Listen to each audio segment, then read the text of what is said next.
नमस्कार। गीतार उपदेश नवम दिन को आपण मानक स्वागत।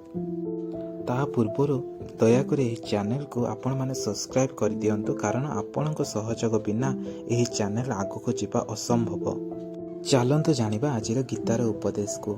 अर्जुन युद्ध क्षेत्र में कांदिकी कहउचंती श्रीकृष्ण को, मु ए युद्ध करिबि नाही प्रभु।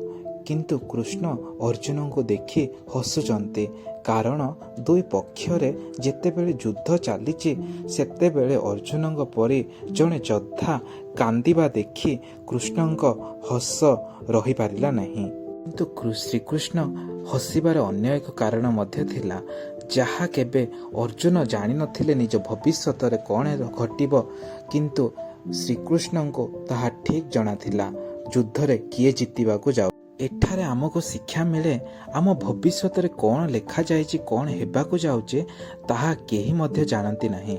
सेथिपाई आगको कौन हेबो कौन न हेबो ताहा चिंता न करी सबुबेले निजर कर्म उपरे आमको दृष्टि देबा आवश्यकता रहिछि।